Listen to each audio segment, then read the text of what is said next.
எபிரேயர் 2:4 பக்கம் 299 வாசிப்போம் சேர்ந்து. அடையாளங்களினாலும் அற்புதங்களினாலும் பலவிதமான பலத்த செய்கைகளினாலும் தம்முடைய சித்தத்தின் படி பகிர்ந்து கொடுத்த பரிசுத்த ஆவியின் வரங்களினாலும் தேவன் தாமே சாட்சி கொடுத்ததுமாக இருக்கிற இவ்வளவு பெரிதான இரட்சிப்பை குறித்து நாம் கவலையற்றிருப்போமானால் தண்டனைக்கு எப்படி தப்பித்து கொள்ளுவோம்? இந்த உலகத்தில் பெரியது என்ன அப்படின்னு பார்த்தால், சிலருக்கு பணம் ரொம்ப பெரியதாகப்படும்.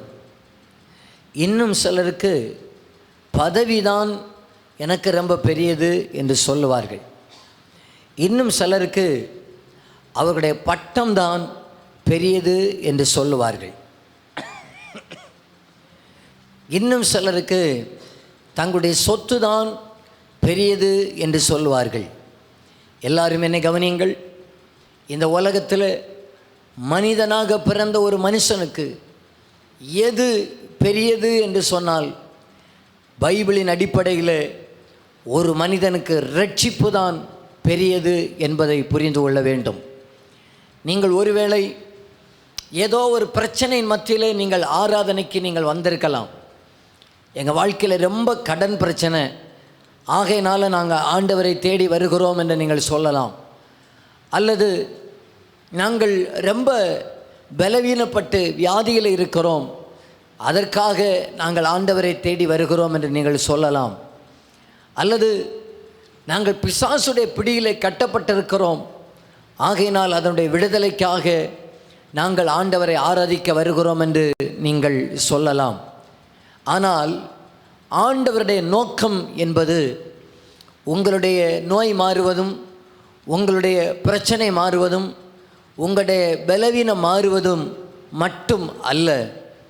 இங்கே நாம் வாசித்த வசனத்தில் அடையாளங்கள் என்றிருக்கிறது, அற்புதங்கள் என்றிருக்கிறது, பலத்த செய்கைகள் என்றிருக்கிறது, பரிசுத்த ஆவியின் வரங்கள் என்றிருக்கிறது. இவைகளெல்லாம் ஆண்டவர் பெரியது என்று சொல்லவே இல்லை. மாறாக இவ்வளவு பெரிதான இரட்சிப்பு என்று சொல்லுகிறார். ஏதோ ஒரு பிரச்சனைகளின் மத்தியில் ஆண்டவர் உங்களை ஆராதிக்க கொண்டு வந்திருப்பாரே, ஆனால் உங்களுக்கு ஒரு அடையாளத்தை காட்டி உங்களை ரட்சிக்க வேண்டும். அதுதான் ஆண்டவருடைய பெரிய ஒரு நோக்கம். ஆண்டவருடைய நோக்கம் ஆண்டவர் உங்களுடைய கட்டுகளை விடுதலையாக்குவது மட்டுமல்ல, கட்டுகளை விடுதலையாக்கி உங்களை ரட்சிக்க வேண்டும். அதுதான் ஆண்டவருடைய நோக்கம். எல்லாவற்றுக்கும் புரிகிறது போல இந்த வசனத்துக்கு ஆதாரமாக ஒரு உவமையை அல்லது ஒரு எடுத்துக்காட்டை சொல்ல வேண்டுமே. ஆனால் இஸ்ரவேல் ஜனங்கள் எகிப்து தேசத்திலே இருந்தார்கள். ஆண்டவர் அவர்கள் மத்தியிலே அடையாளங்களை செய்தார், அற்புதங்களை செய்தார், பலத்த செய்கைகளை ஆண்டவர் அவர்களுக்குள்ளே நடப்பித்தார். அந்த நோக்கம் என்னவென்றால், அவர்களை அற்புதங்களை காட்டி நான் பெரியவர் என்று சொல்லி அவர்களை அங்கேயே வைத்திருப்பதல்ல, மாறாக அற்புதங்களை காட்டி ஜனங்களை எகிப்திலிருந்து வெளியே கொண்டு வர வேண்டும். என் அன்புக்குரியவர்களே, இந்த காலை வேளையில் என்னுடைய சத்தத்தை கேட்கிற அத்தனை பேருக்கும் சொல்லுகிறேன், நீங்கள் விடுதலையாவது நாங்களும் ஆசைப்படுகிறோம், நீங்கள் சுகம் பெறுவது நாங்களும் ஆசைப்படுகிறோம், உங்கள் பிரச்சனை மாறுவது நாங்களும் விரும்புகிறோம், எங்கள் ஜனங்கள் ஆசீர்வதிக்கப்பட வேண்டுமென நாங்களும் விரும்புகிறோம். ஆனால் கர்த்தருடைய நோக்கம் அது மட்டுமல்ல. இதற்கு அப்புறமாக ஒரு பெரிய ஒன்று இருக்கிறது. அதுக்கு பேர் தான் ரட்சிப்பு. ஜனங்கள் எல்லாரும் ரட்சிக்கப்பட வேண்டும். நம்ம இன்னைக்கு சபைகளில் போய் நீங்கள் சபைக்கு போகிறீங்க, ரட்சிக்கப்பட்டீங்களான்னு கேட்டால் அது சந்தேகம்தான். இன்றைக்கி நீங்கள் சபைக்கு போகிறீங்க, ஏன் போகிறீங்க? அது ஆண்டவர் எங்கள் வியாதியை மாற்றினார், ஆகையினால சபைக்கு போகிறேன், எங்கள் கண்ணீரை மாற்றினார், ஆகையினால சபைக்கு போகிறேன். அது மட்டுமல்ல, ஒரு மனுஷனுக்கு அத்தியாவசியமான தேவை, அவசரமான தேவை, ஒரு மனுஷன் ரட்சிக்கப்பட வேண்டும்.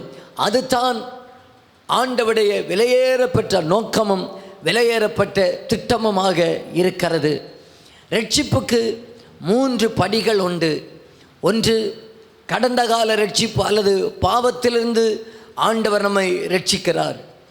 அனுதினமும் நாம் ரட்சிக்கப்படுகிற ஒரு அனுபவம் ஒன்று இருக்கிறது. 3ஆவதாக இனிமேல் இந்த சரீரத்திலிருந்து நம்மை ரட்சித்து அவருடைய சமூகத்திலே சேர்க்க வருகிறார். இனி வெளிப்பட போகிற ரட்சிப்பு என்று பைபிளில் இருக்கிறது. நமக்கு முதலாவது நாம் அறிய வேண்டியது என்னவென்றால், ரட்சிப்பு யார் பெற வேண்டும்? ரட்சிப்பை மட்டும் விலை கொடுத்து வாங்கவே முடியாது. ரட்சிப்பை இன்றைக்கி பலர் காசினால் சம்பாதிக்க பார்க்குறாங்க. பாஸ்டர், நீங்கள் எங்கள் வீட்டுக்கு ஜெபிக்க வாங்க, நாங்கள் கொஞ்சம் காசு கொடுக்குறோம், நாங்கள் கொஞ்சம் பணம் கொடுக்குறோம், ஆகையினால் நாங்கள் காசு கொடுக்குறோம், ஆகையினால் ரட்சிக்கப்பட்டோம். அப்படி ஒரு வழி பைபிளிலே இல்லை. ரட்சிப்பு என்பது 100% இலவசம். ரட்சிப்புக்கு வேறு ஒரு வழியுமே கிடையாது. ரட்சிக்கப்படுவதற்கு ஒரே ஒரு வழிதான் பைபிளில் இருக்கிறது. நீங்கள் முதலாவது இயேசுவை விசுவாசிக்க வேண்டும், இருதயத்தில் நாவினால் அறிக்கையிட வேண்டும், அப்பொழுது ரட்சிக்கப்படுவீர்கள் என்று பைபிளிலே இருக்கிறது. முதல்ல நீங்கள் இருதயத்தில் இயேசுவை விசுவாசிக்க வேண்டும். ரோமர் 10வது அதிகாரத்தில் நம்ம வாசிக்கிறோம். அது 9-10 வசனங்களிலே வாசிக்க வேண்டாம். நீங்கள் இருதயத்தில் விசுவாசிக்கணும். முதல்ல ஆண்டவர் என் பாவத்துக்காக இந்த உலகத்திலே வந்தார், எனக்காக இந்த பூமியிலே ஜீவனை கொடுத்தார், எனக்காக மரித்தார், எனக்காக அடக்கம் பண்ணப்பட்டார், இனிமேல் என்னை சேர்ப்பதற்கு வரப்போகிறார் என்பதை நீங்கள் விசுவாசித்து வாயினால் அறிக்கையிட வேண்டும். ஆண்டவரே, நான் ஒரு பாவி, நீர் பரிசுத்தர், என் பாவத்துக்காக இந்த பூமியிலே வந்தீர், நீர் இல்லாமல் எனக்கு ரட்சிப்பு இல்லை, நீங்கள் தான் என்னுடைய இரட்சகர் என்று சொல்லி நீங்கள் அறிக்கையிட்டால் நீங்கள் ரட்சிக்கப்படுவீர்கள். பவுல் எபேசியர்களை சொல்கிறார், நீங்கள் இலவசமாக கிருபையினால் ரட்சிக்கப்பட்டீர்கள் என்று சொல்லி. ரட்சிப்பை மட்டும் விலை கொடுத்து வாங்க முடியாதென்று ஒரு முறை கூட சொல்லுகிறேன். திரும்ப சொல்லுகிறேன், சபைக்கு ரட்சிக்கப்படாத மக்கள் இருப்பார்கள். நமக்கு ஆண்டவரை தேடுகிறதுனால எனக்கு என்ன கிடைத்ததென்றால், நீங்கள் தைரியமாக சொல்லணும், பெருசாக என்ன சாதிச்சிங்கன்னு கேட்டால் சொல்லணும், நான் ரட்சிக்கப்பட்டேன்னு சொல்லுங்கள். நான் ஆண்டவருடைய ஆராதனைக்கு போகிறதுனால ஆண்டவர் என் பாவத்தை மன்னித்தார்னு சொல்லுங்கள். நான் ஆண்டவரை சொந்த ரட்சகராக ஏற்றுக்கொண்டதுனால எனக்கு வீடு வந்துச்சு, வசதி வந்துச்சு, கார் வந்துச்சு, பங்களா வந்துச்சு, நிலம் வந்துச்சு. அது அல்ல பெரியது. நான் இயேசுவை சொந்த ரட்சகராக ஏற்றுக்கொண்டதுனால பெரிய ரட்சிப்பை பெற்றுக்கொண்டேன் என்று சொல்லுங்கள். அதுதான் பெரியதென்று பைபிளிலே இருக்கிறது. இதுவரைக்கும் அந்த ரட்சிப்பை நீங்கள் பெறாவிட்டால் இந்த காலை வேளையில் பெரிய ரட்சிப்பை நீங்கள் பெற்றுக்கொள்வதற்கு வேற ஒரு வழியும் இல்லை. வேற ஒரு தியாகமும் செய்ய வேண்டாம், வேற ஒரு பொருத்தனைகளை நீங்கள் பண்ண வேண்டாம், வேற ஒரு பாத யாத்திரையும் பண்ண வேண்டாம், வேற ஒரு பலியையும் நீங்கள் செலுத்த வேண்டாம். இருதயத்திலே கர்த்தராகிய இயேசுவை விசுவாசியுங்கள், நாவினாலே அறிக்கையிடுங்கள், நீங்கள் அப்பொழுது ரட்சிக்கப்படுவீர்கள். அதுதான் பைபிளில் மிகவும் பெரியது என்று சொல்லப்பட்டிருக்கிறது. நீங்கள் எத்தனை பேர் கேட்குறீங்க, அந்த ரட்சிப்பு தான் பெரியதென்றால் அது எனக்கு வேணும்னு சொல்லுகிறவர்கள் அந்த கையை உயர்த்தி கர்த்தருக்கு ஒரு அல்லேலூயா சொல்லுங்க பார்க்கலாம். அல்லேலூயா. சரி, இனி ஒரு மனுஷன் இந்த ரட்சிக்கப்படுகிறார் என்றால் அதனால் உண்டாகிற ஆசீர்வாதத்தை உங்களுக்கு சொல்லுகிறேன். ஒரு மனுஷன் இருதயத்தில் விசுவாசித்து நாவினால் அறிக்கையிட்டு இவ்வளவு பெரிதான ரட்சிப்பை அவர் பெற்றுக்கொள்கிறார். ஏன் ரட்சிப்பு இவ்வளவு பெரியது என்று 3 காரியங்களை உங்களுக்கு நான் சொல்லி அடுத்த பகுதிக்கு நேராக கடந்து செல்லுகிறேன். ரட்சிப்பு ஏன் இவ்வளவு பெரியது என்று ஆண்டவர் சொல்லுகிறார் என்றால், சங்கீதம் 51 ரட்சிப்பின் சந்தோஷம் என்று சொல்லப்பட்டிருக்க. சந்தோஷம் ஒரு மனிதனுக்கு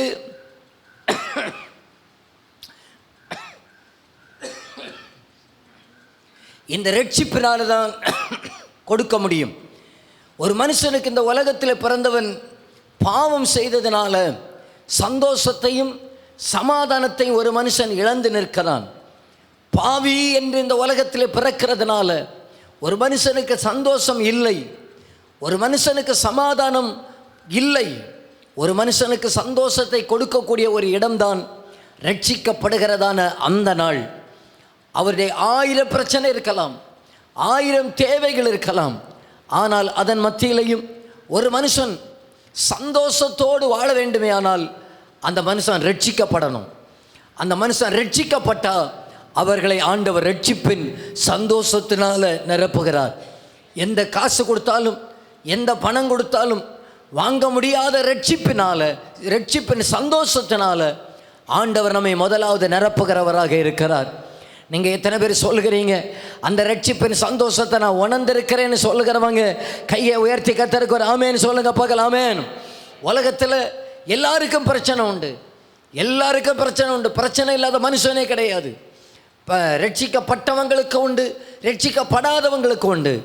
ஆனால் ரட்சிக்கப்பட்டவங்களுக்கு பிரச்சனைகளின் மத்தியில் பரிசுத்த ஆவியினால் ரட்சிப்பினால் உண்டாகிற சமாதானமும் சந்தோஷமும் அவர்கள் உள்ளத்தை ஆண்டவர் கொழுந்து விட்டு எரிய பண்ணுகிறவராக இருக்கிறார். ஆகையினால ஏன் இந்த உலகத்தில் ரட்சிப்பை ஆண்டவர் பெரிதென்று சொன்னார் என்றால், ரட்சிப்பினால தான் ஒரு மனுஷனுக்கு சமாதானத்தை கொடுக்க முடியும்.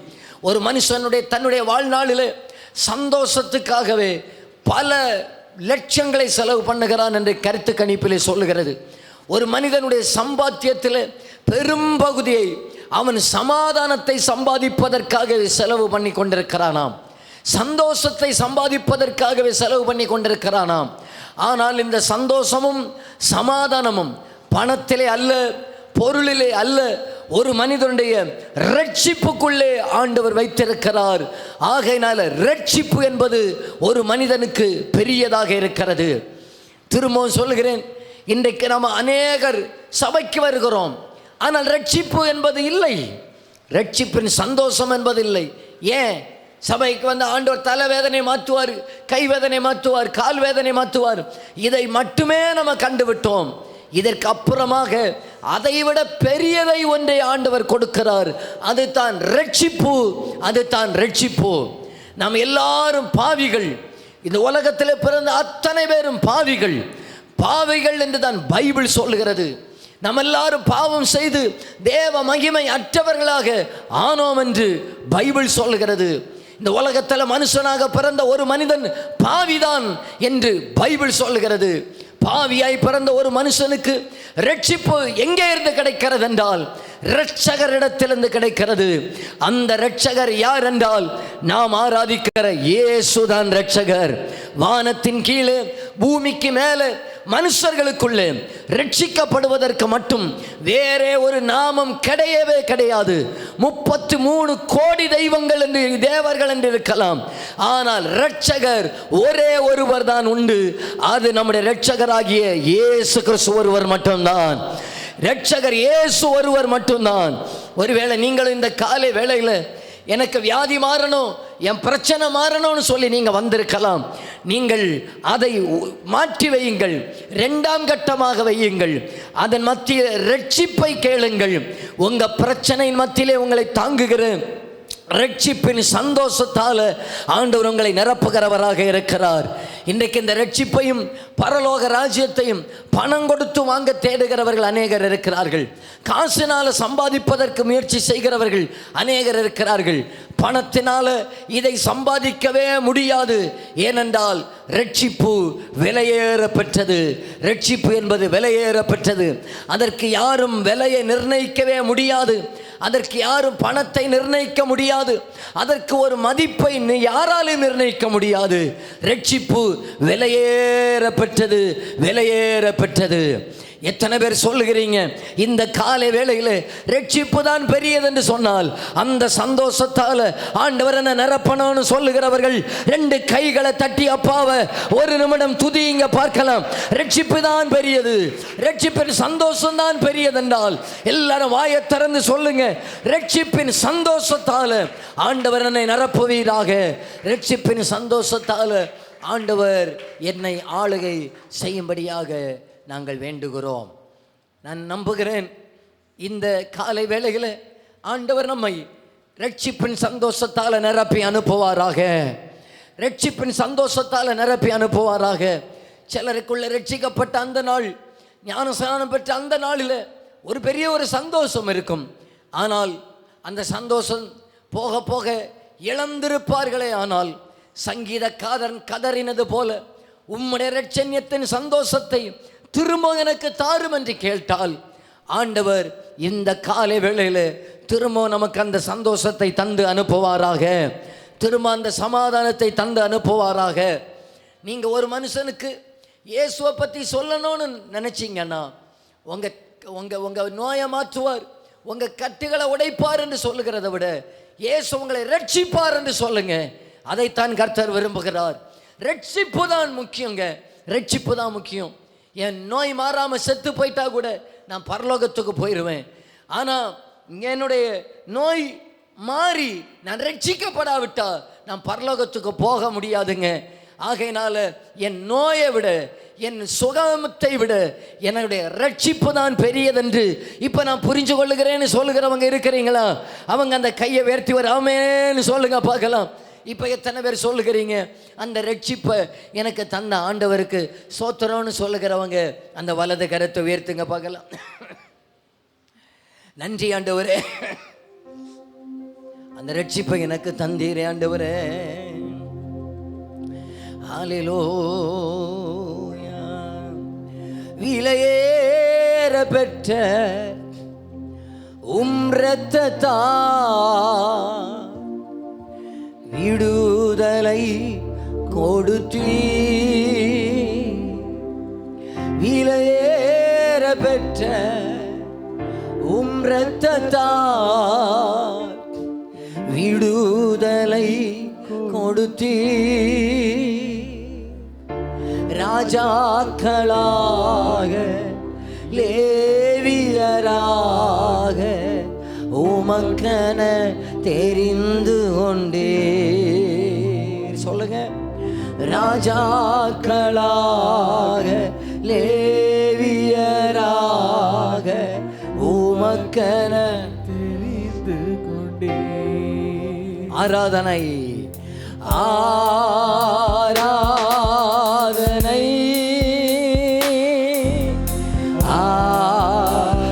ஆராதனை. வலது கரத்தை உயர்த்தி ரட்சித்த இயேசுவுக்கே ஆராதனை. என் அன்பர் இயேசுக்கே, என் நண்பர், என் நண்பரே,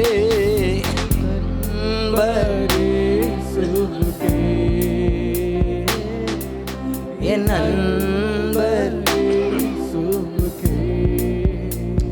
இரண்டாவதாக ரட்சிப்பு ஏன் பெரியதென்றால், எபேசியர் எழுதின நிருபம் அதனுடைய 1வது அதிகாரம் 13வது வசனம். நீங்களும்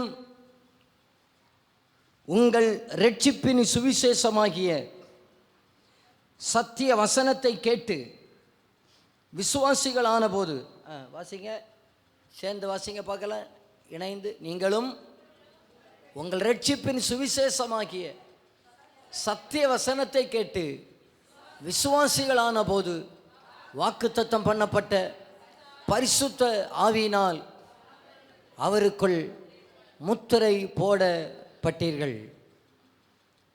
இரண்டாவதாக ஏன் இந்த ரட்சிப்பு பெரியதென்றால், ஒரு மனுஷன் ரட்சிக்கப்படும் போது கர்த்தர் அவரை முத்திரை போடுகிறார், பரிசுத்த ஆவியினால் முத்திரை போடுகிறார்.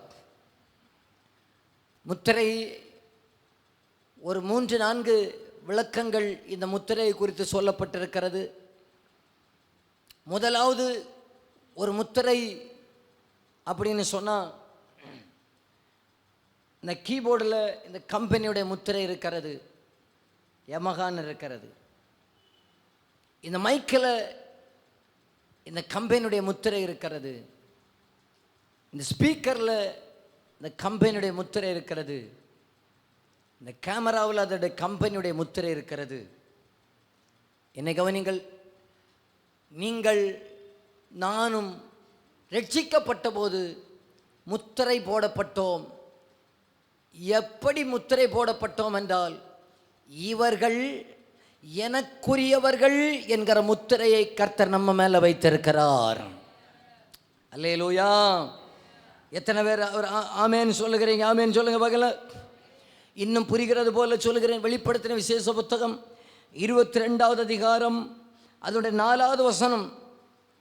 அவருடைய ஊழியக்காரர் அவரை சேவித்து அவருடைய சமூகத்தை தரிசிப்பார்கள், அவருடைய நாமம் அவர்களுடைய நெற்றிகளில் இருக்கும் என்று சொல்லி நம்ம மேலே ஆண்டவர் ஒரு முத்திரையை போட்டிருக்கிறார். எத்தனை பேர் நம்புகிறீங்க? ரட்சிக்கப்பட்ட நேரத்தில் கர்த்தர் என் மேலே ஒரு முத்திரையை போட்டிருக்கிறார் என நம்புகிறவங்க அந்த வலது கையை உயர்த்தி கர்த்தருக்கு ஒரு அல்லேலூயா சொல்லுவோம். இன்னும் சத்தமாக சொல்லுங்க, அல்லேலூயா. நம்ம மேலே ஒரு முத்திரையை போட்டிருக்கிறார். ஏன் தெரியுமா ரட்சிப்பு பெரியது? நம்மை பார்த்தா உலகத்துக்கு சாதா இவர்கள் ஒரு மனிதர்கள் என்று தெரியும். ஆனால் சாத்தானுக்கு தெரியும் இவர்கள் மேலே முத்திரை இருக்கிறது. இவர்கள் உலகத்துக்குரியவர்கள் அல்ல, இவர்கள் பரலோக ராஜ்யத்துக்குரியவர்கள் என்கிற முத்திரையை ஆண்டவர் நம்ம மேலே போட்டிருக்கிறார்.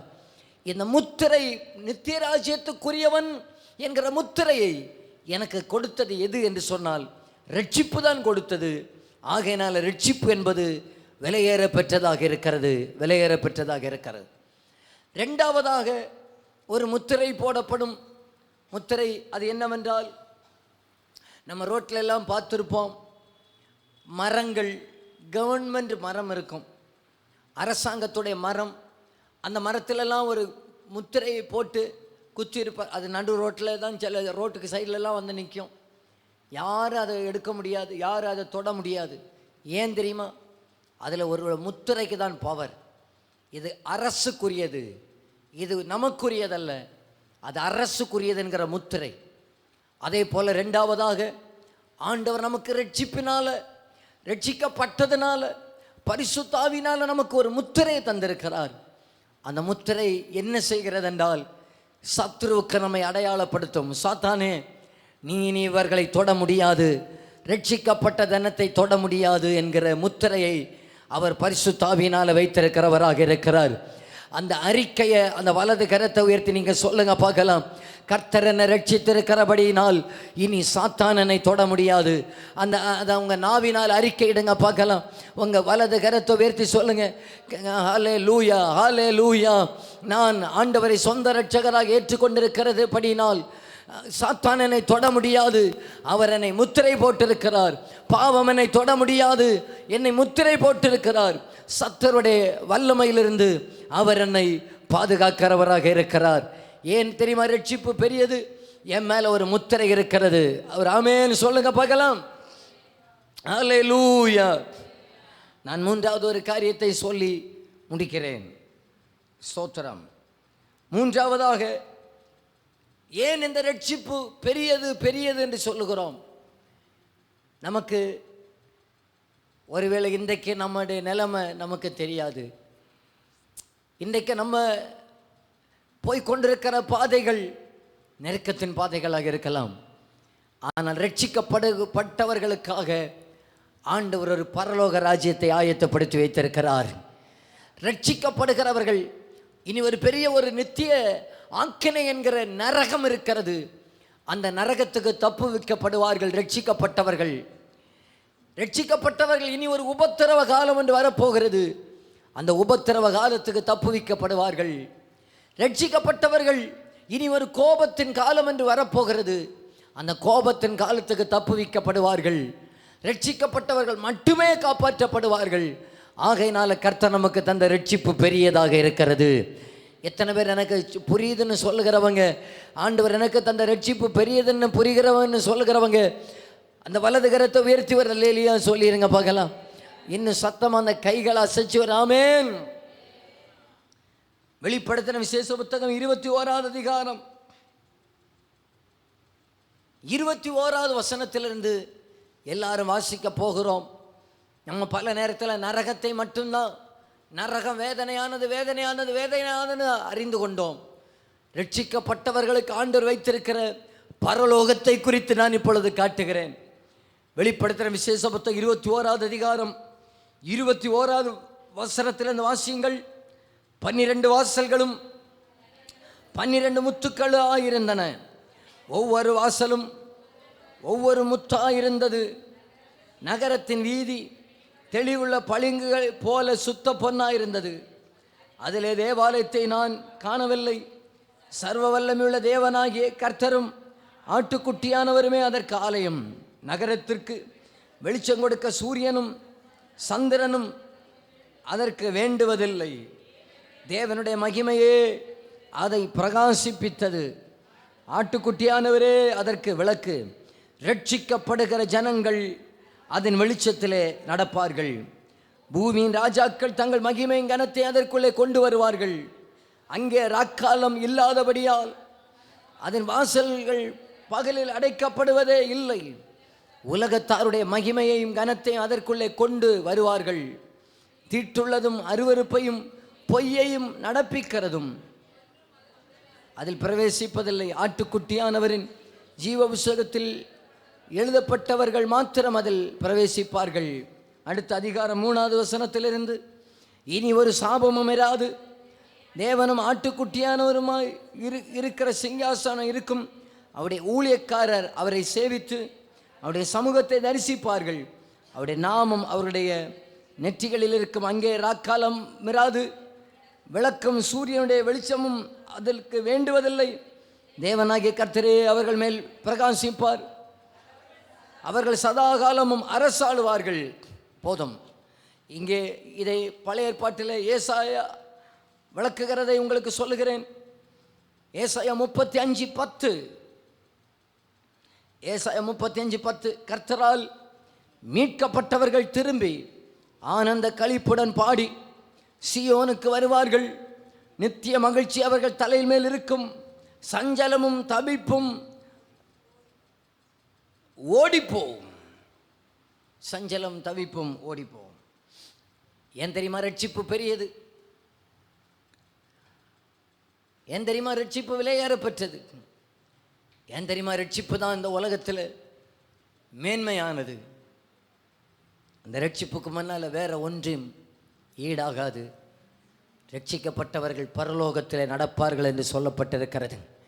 ரட்சிக்கப்பட்டவர்களுக்காக ஒரு பரலோக ராஜ்யத்தை கர்த்தர் ஆயத்தப்படுத்தி வைத்திருக்கிறார். ரட்சிக்கப்பட்டவர்களுக்காக ஒரு நித்திய வீட்டை ஆயத்தப்படுத்தி வைத்திருக்கிறார். ரட்சிக்கப்பட்டவர்களுக்கு சேர்ப்பதற்காக என் கர்த்தர் சீக்கிரமாய் வரப்போகிறார். அந்த பரலோகத்துக்கு ஷார்ட்கட் வழியே கிடையாது. அந்த பரலோகத்தில் தீட்டுள்ளவர்கள் யாரும் பிரவேசிக்க முடியாது. அங்கே சாபம் இராது, அங்கே இருள் இராது, அங்கே பசி இல்லை. கர்த்தரே நித்திய வெளிச்சமாக இருந்து அவரே நமக்கு மகிமையாக இருப்பார். சஞ்சலமும் தவிப்பும் ஓடிப்போவும். இந்த உலகத்தில் நமக்கு கண்ணீர் உண்டு, துக்கம் உண்டு, பாரங்கள் உண்டு. கர்த்தர் நமக்காக ஒரு இடத்தை ஆயத்தப்படுத்தி வைத்திருக்கிறார். அங்கே சஞ்சலம் இல்லை, துக்கம் இல்லை, களிப்பு இல்லை. சஞ்சலமும் துக்கமும் இல்லை, களிப்பையும் ஆனந்தத்தை நமக்காக வைத்திருக்கிறார். என் அன்புக்குரியவர்களே,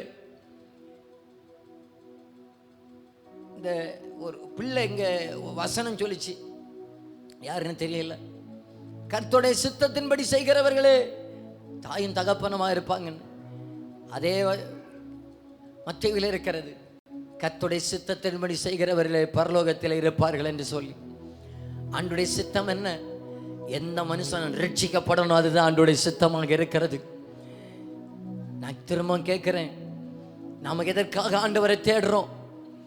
எதற்காக ஆண்டவரை சேவிக்கிறோம்?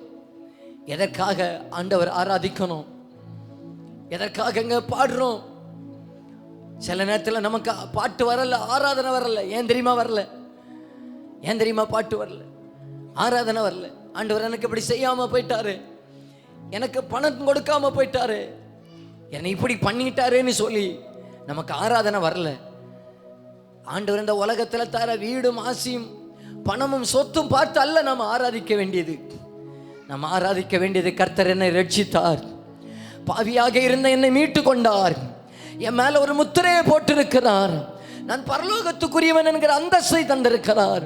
அவருடைய பிள்ளை என்கிற பாக்கியத்தை தந்திருக்கிறார். அதை எண்ணியே நான் ஆண்டவரை ஆராதிப்பேன். அதை எண்ணியே நான் ஆண்டவரை உயர்த்துவேன். எனக்கு இன்னைக்கு மரணம் வந்தாலும் எனக்கு கவலையே கிடையாது. ஏனென்றால் நான் எனக்குள்ள ஒரு ஆழமான விசுவாசம் உண்டு. கர்த்தருடைய ராஜ்யத்துக்கு நான் போவேன், ஆண்டவருடைய வீட்டுக்கு போவேன், நித்திய ராஜ்யத்தை சுதந்திரித்துக் கொள்ளுவேன். அந்த அந்த அந்த நாட்டுக்காக கர்த்தர் என்னை அழைத்திருக்கிறார். அந்த வீட்டுக்காக ஆண்டவர் நம்மை அழைத்திருக்கிறார். அதை ரட்சிக்கப்பட்டவர்களுக்கு மட்டும்தான் கொடுப்பார். அப்போ ஏன் ரட்சிப்பு பெரியது என்று 3 காரியத்தை சொல்லியிருக்கிறேன். எத்தனை பேர் சொல்லுகிறீங்க? அந்த 3ஐயும் சொல்லுங்க பார்க்கல. ஏன் ரட்சிப்பு பெரியது? ரட்சிப்புதால தான் இந்த ஒரு மனுஷனுக்கு சமாதானத்தையும் சந்தோஷத்தையும் கொடுக்க முடியும். ஆகையினால ரட்சிப்பு பெரியது. ஏன் ரட்சிப்பு பெரியது? ரட்சிக்கப்பட்ட ஒரு மனுஷனுக்கு தான் கர்த்தர் முத்திரை வைக்கிறார். ஆகையினால ரட்சிப்பு பெரியது. ஏன் ரட்சிப்பு பெரியது? ரட்சிக்கப்பட்டவர்கள் மட்டும்தான் அந்த பரலோக ராஜ்யத்தில் நடப்பார்கள், அந்த நாட்டை சுதந்திரித்துக் கொள்வார்கள். ஆகையினால ரட்சிப்பு பெரியது. நாம் அந்த ரட்சிப்பை காத்துக்கொள்ள அவர் நமக்கு கிருபை தருவாராக. இதுவரைக்கும் ரட்சிக்கப்படாதவர்கள் ரட்சிக்கப்படுவார்களாக. ரட்சிக்கப்பட்டவர்கள் இதை எண்ணியே ஆண்டவரை ஆராதிக்க கர்த்தர் நமக்கு கிருபை தருவாராக. எல்லாரும் இப்படி எழுந்து நிற்கலாமா?